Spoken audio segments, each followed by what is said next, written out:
Hello everyone. So today आज हम क्या करने वाले हैं, चैप्टर 12 का केमिस्ट्री।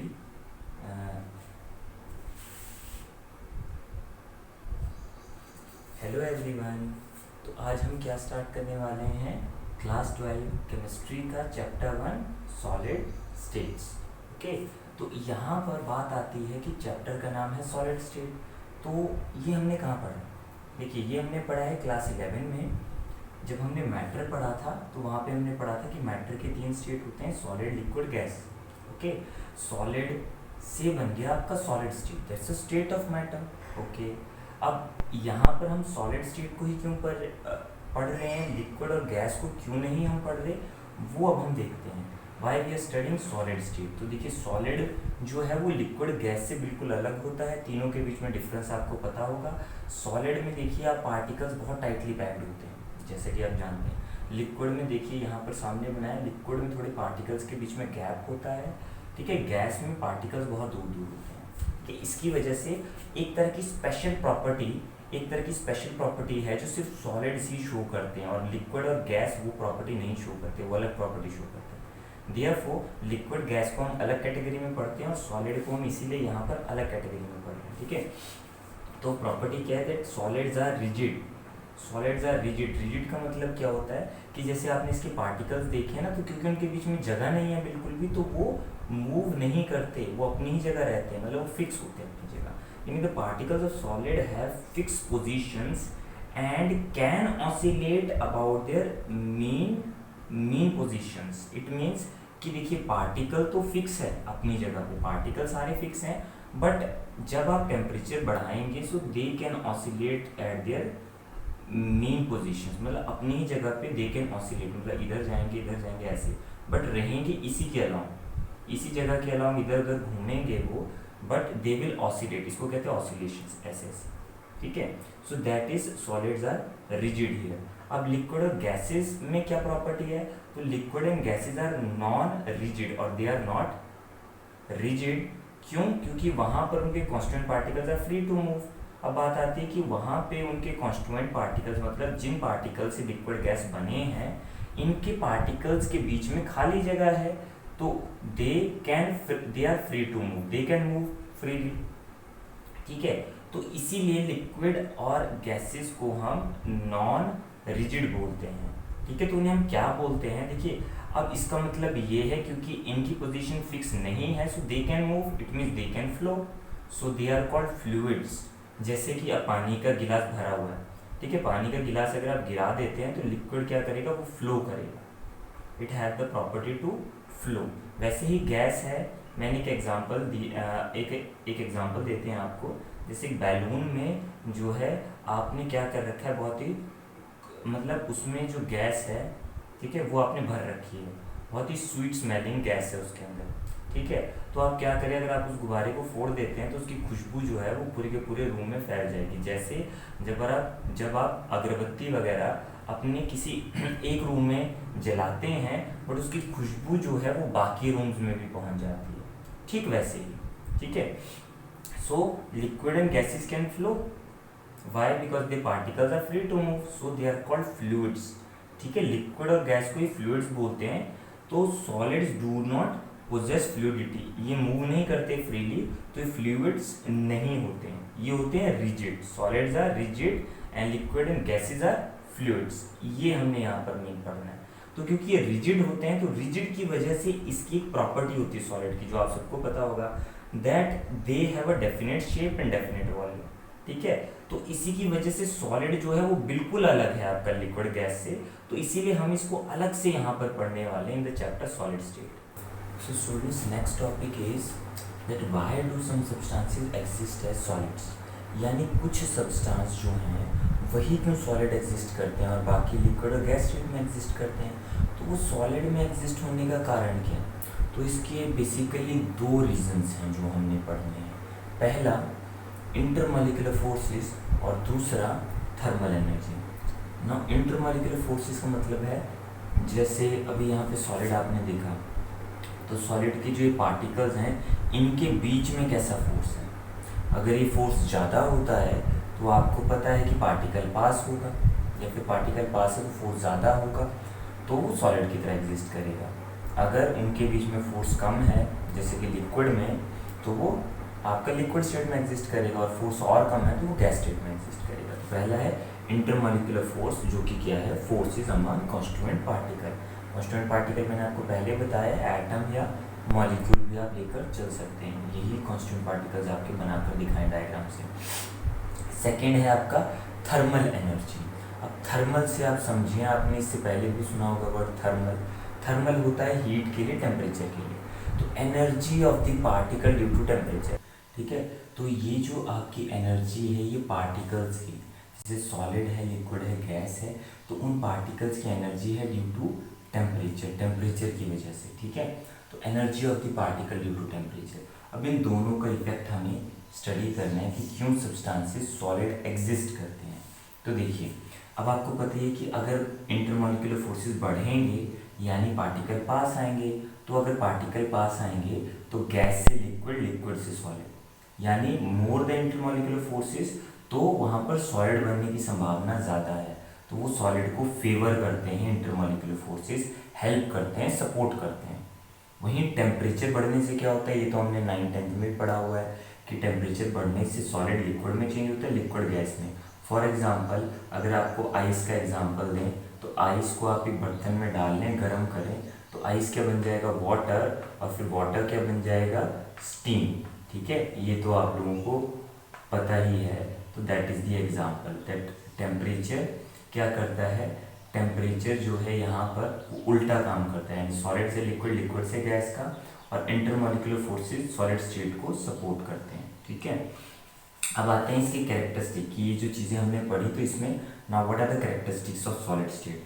सो पहला, the constituent particles are very closely packed. आप देख सकते हैं सॉलिड्स में कॉन्स्टिट्यूएंट पार्टिकल्स बहुत ज़्यादा क्लोजली पैक्ड हैं, और इनके बीच में इंटरमॉलिक्यूलर डिस्टेंसेस जो है वो बहुत कम है। इंटरमॉलिक्यूलर फोर्सेस स्ट्रॉन्ग है, बट डिस्टेंस का मतलब है इनके बीच की जगह, इनके बीच की जो जगह है वो बहुत ही कम है, ठीक है। सेकेंड पॉइंट बनता है that constituent particles occupy fix positions and can only oscillate about their main positions. ये थोड़ा सा बताया था आपको कि जो ये जो पार्टिकल्स हैं, ठीक है, क्योंकि ये फिक्स है अपनी जगह पे, तो ये सिर्फ वहाँ पर अपनी जगह पर दे कैन ओनली ऑसिलेट, ठीक है, कि मतलब they can do oscillations, but अपनी जगह पर ही, अपनी पोजीशन पर ही इन्होंने ये काम करना है, ठीक है।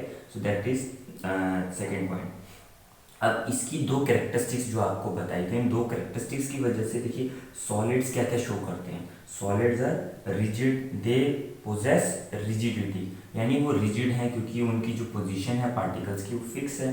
दूसरा, दे हैव हाई डेंसिटी। अब आप खुद सोचिए, यहाँ पे नंबर ऑफ पार्टिकल्स पर वॉल्यूम, देखिए अगर आप बर्तन सेम रख रहे हैं तीनों में, तो इसमें पूरे बर्तन में इतने सारे पार्टिकल आ रहे हैं, इसमें पूरे बर्तन में थोड़े कम पार्टिकल आ रहे हैं, और गैसेज में पूरे बर्तन में बहुत ही कम पार्टिकल्स आ रहे हैं। तो कहने का मतलब क्या है कि आपका जो डेंसिटी है, that is mass per unit volume, वो क्या है, वो बढ़ जाता है सॉलिड के लिए, वो बढ़ जाता है सॉलिड के लिए। So have high density, then definite shape and definite volume.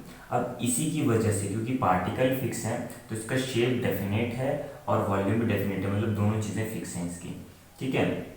फिर आता है दे आर इनकम्प्रेसिबल। इनकम्प्रेसिबल का मतलब क्या है, जैसे एग्जाम्पल, बैलून को आप दबाते हैं तो वो दब जाता है ना, बट सॉलिड्स को आप दबाएंगे तो वो दबते नहीं हैं। क्यों? क्योंकि सॉलिड्स के बीच में जगह ही नहीं है दबने के लिए, ठीक है ना, खाली जगह, you need some space between them, so that's why they are incompressible. So now next topic is classification into crystalline and amorphous solids, यानी जो हमने सॉलिड पढ़ लिया, अभी सॉलिड स्टेट पढ़ लिया, अब सॉलिड्स की फर्दर क्लासिफिकेशन होती है दो टाइप में।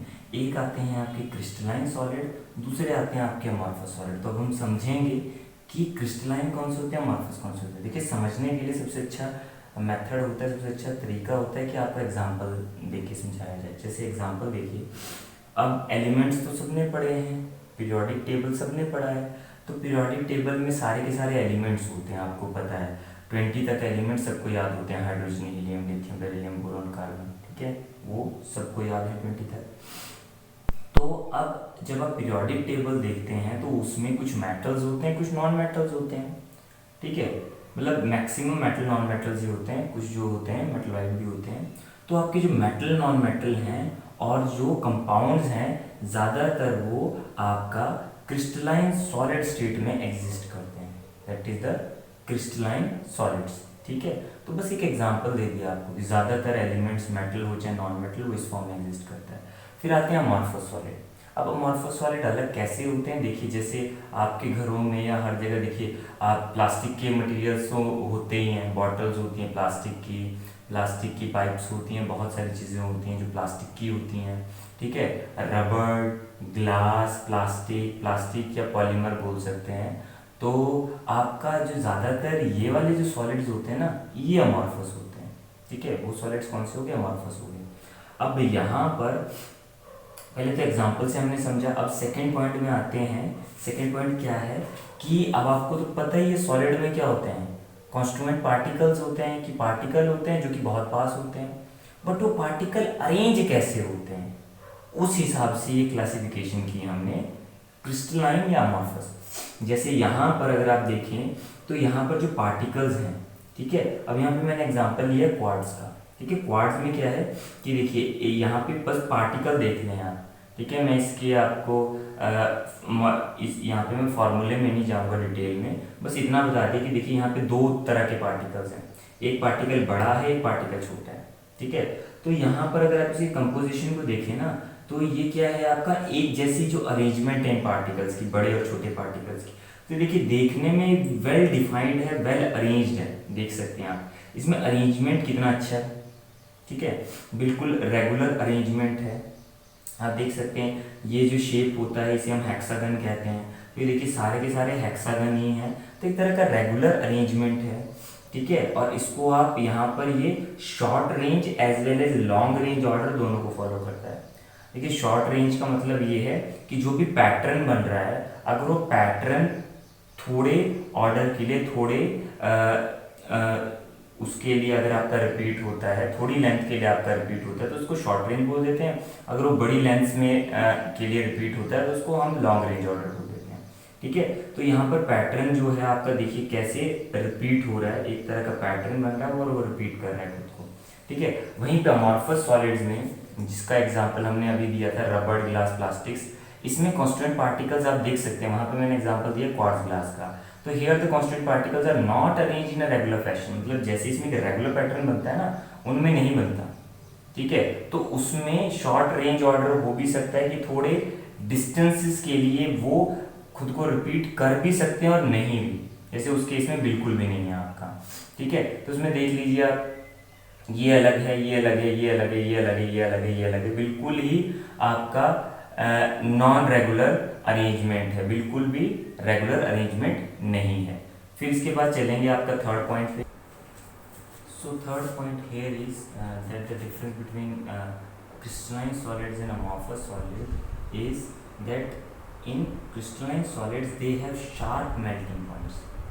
Okay, they have sharp melting points, whereas in case of amorphous solids they melt over a range of temperature. उसका मीनिंग क्या होता है, इसका मीनिंग ये है जैसे जो आपके क्रिस्टलाइन सॉलिड हैं, फॉर एग्जांपल मैं स्टार्टिंग में आपको फर्स्ट पॉइंट में एग्जांपल दिए थे, तो यहाँ पर एग्जांपल मेटल है।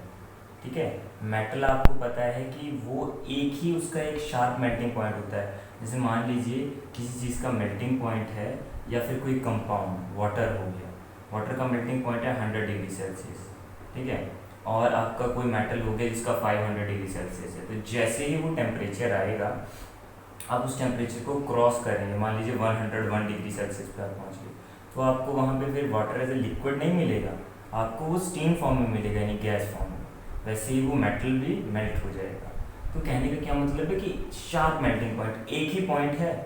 ठीक है, आप मेल्टिंग पॉइंट जो देखते हैं तो आपका मेल्टिंग पॉइंट है, शार्प मेल्टिंग पॉइंट। ठीक है, वाटर के केस के लिए तो मैंने बॉइलिंग पॉइंट डिफाइन किया, ठीक है, बट मेटल के केस के लिए मैंने मेल्टिंग पॉइंट आपको बता दिया, या वाटर के लिए मेल्टिंग पॉइंट आप बोल सकते हो 0 डिग्री सेल्सियस। ठीक है, अब amorphous solid they melt over a range of temperature. इसमें एग्जाम्पल क्या था, इसमें एग्जाम्पल रबड़ या ग्लास। अब ग्लास का एग्जाम्पल ले लो, आपने ग्लास के कारीगर देखे होंगे कि वो ग्लास की चीज़ें कैसे बनाते हैं। तो क्या करते हैं ना, पहले वो ग्लास को थोड़ा सा गर्म करते हैं। ठीक है, तो गर्म करने पे वो ग्लास ना सॉफ्ट हो जाएगा, सॉफ्ट हो जाएगा बिल्कुल क्ले की तरह। फिर उसको आप ढाल सकते हैं किसी भी शेप में। अगर आप उसको ज़्यादा गर्म करते हैं तब वो लिक्विड बनता है। ठीक है। तो मतलब एक एक रेंज आता है यहाँ पे टेम्परेचर का, जिसमें स्टार्टिंग में तो वो सॉलिड होगा, देन जब वो उस रेंज के स्टार्टिंग पॉइंट पे आएगा तब भी वो मतलब थोड़ा सा वो सॉलिड होगा और थोड़ा सा वो लिक्विड की प्रॉपर्टी शो करेगा, यानी बीच में, यानी थोड़ा सा सॉफ्ट हो जाएगा वो सॉलिड, सॉलिड ही है, सॉफ्ट हो जाएगा। ठीक है। तो इस चीज़ का फ़ायदा, क्योंकि ये रेंज ऑफ टेम्परेचर पे जो है मेल्ट होते हैं, तो इस चीज़ का फ़ायदा जो है वो आपके ग्लास वर्कर्स को मिलता है कि कैसे वो ग्लास के देखिए अलग अलग शेप्स बना पाते हैं। वरना ग्लास जब आप कूल करने के बाद कितना वो सख्त होता है, कहीं पे गिरा दो तो वो टूट जाता है, बट उस टाइम पे जब वो इस रेंज में होता है ना तो वो बहुत ही सॉफ्ट होता है, उसको आप किसी भी शेप में ढाल सकते हैं। ठीक है। So like that. अब यहाँ पे फोर्थ पॉइंट आता है आपका, that they are an isotropic and they are isotropic. ठीक है। अमॉर्फस आपके आइसोट्रोपिक हैं, क्रिस्टलाइन सॉलिड आपके एनआइसोट्रोपिक है। अब हम समझेंगे क्या चीज़ें हैं। ठीक है। तो आइसोट्रोपिक से स्टार्ट करता हूँ मैं। देखिए आइसोट्रोपिक क्या होता है, आइसो वर्ड हमने कहाँ पे सुना है, देखो आइसोसेलेस ट्राइंगल सुना होता है ना word iso mean same, iso word stands for same. ठीक है। तो in case of amorphous solid properties, अब देखिए कुछ प्रॉपर्टीज, जैसे कि प्रॉपर्टी आ गई इलेक्ट्रिकल कंडक्टिविटी। इलेक्ट्रिकल कंडक्टिविटी का मीनिंग आपको पता ही है कि जैसे कोई भी सॉलिड है तो उसमें से कितना वो इलेक्ट्रिसिटी को कंडक्ट करता है, that is this property. Then refractive index, वो भी आप जानते हैं कि लाइट उसमें से आप पास करेंगे तो लाइट कितना बेंड होती है। ठीक है। थर्मल एक्सपेंशन, की गर्म करने पे वो चीज़ कितना एक्सपैंड करेगी। ठीक है। तो ये सारी प्रॉपर्टीज़ हैं, एक्सेट्रा, ऐसी और भी प्रॉपर्टीज़ हैं। तो ये सभी आइडेंटिकल होती हैं इन ऑल द डायरेक्शंस, मतलब डायरेक्शन चेंज करने पे कोई फर्क नहीं पड़ेगा आपको। ठीक है। तो iso mean same, so they are same in all the direction, all the different directions also they are same. ठीक है। अब इस चीज़ को आइसोट्रोपिक को समझने के बाद अब समझते हैं एनआइसोट्रोपिक क्या है। तो वहाँ पर ये सारी प्रॉपर्टीज सेम रहती हैं, डायरेक्शन चेंज करने से कोई फर्क नहीं पड़ता, बट यहाँ पर डायरेक्शन चेंज करने से प्रॉपर्टीज डिफरेंट हो जाएंगी। डिफरेंट मतलब उनकी वैल्यू चेंज हो जाएगी। कैसे, देखिए एक्चुअल में आपने क्रिस्टलाइन सॉलिड का मैं आपको एक एग्जांपल देता हूँ। ठीक है। अब आपको पता है इसमें रेगुलर अरेंजमेंट होता है। तो देखिए यहाँ पे मैंने दो पार्टिकल्स लिए हैं, एक आपका ये जो है एक तो सर्कल है सिंपल, और एक मैंने सर्कल को शेड भी कर रखा है यहाँ पे। तो ये दोनों दो पार्टिकल्स को शो करते हैं। देखिए इन दोनों पार्टिकल्स का एक तरह का रेगुलर पैटर्न बन रहा है, जो पैटर्न यहाँ बन रहा है वही पैटर्न यहाँ बन रहा है, वही पैटर्न यहाँ, वही पैटर्न यहाँ। तो एक तरह का रेगुलर फैशन है, रेगुलर पैटर्न या रेगुलर अरेंजमेंट है। ठीक है। अब यहाँ पर मुझे डायरेक्शन सेलेक्ट करना है। डायरेक्शन का मतलब it is a direction along the, आपका मतलब उस सॉलिड के अलाउंग। ठीक है। उसके सॉलिड के अंदर आपको डायरेक्शन सेलेक्ट करने हैं अलग अलग। किस तरह से, जैसे मान लीजिए इस सॉलिड में मैंने एक डायरेक्शन लिया इस तरफ, ठीक है, और दूसरा डायरेक्शन मैंने लिया इस तरफ। तो सीधी सी बात है, क्योंकि यहाँ पर इस डायरेक्शन के दोनों तरफ जो आपके यहाँ पर कॉन्स्टिट्यूएंट पार्टिकल्स हैं उनका अरेंजमेंट अलग है। देखिए यहाँ पर एक सर्कल आ रहा है, एक डॉट आ रहा है। ठीक है। फिर ये आपका डॉट आ रहा है, सर्कल आ रहा है, डॉट आ रहा है, सर्कल आ रहा है, ऑल्टरनेटिवली यहाँ भी ऐसे ही चल रहा है। ठीक है। तो ये डायरेक्शन के अलाउंग प्रॉपर्टी अलग होगी, और इस डायरेक्शन के अलाउंग देखो, इस डायरेक्शन के इस तरफ सारे ही सर्कल हैं और दूसरी तरफ सारे ही डॉट हैं, तो इस डायरेक्शन में वो प्रॉपर्टी अलग होगी। जैसे बात कर ली रिफ्रैक्टिव इंडेक्स की, तो इस तरफ रिफ्रैक्टिव इंडेक्स की वैल्यू अलग होगी और इस तरफ उसकी वैल्यू अलग हो जाएगी, यानी डायरेक्शन चेंज करने पे प्रॉपर्टी की वैल्यू का चेंज होना, दैट इज कॉल्ड एनिसोट्रोपिक।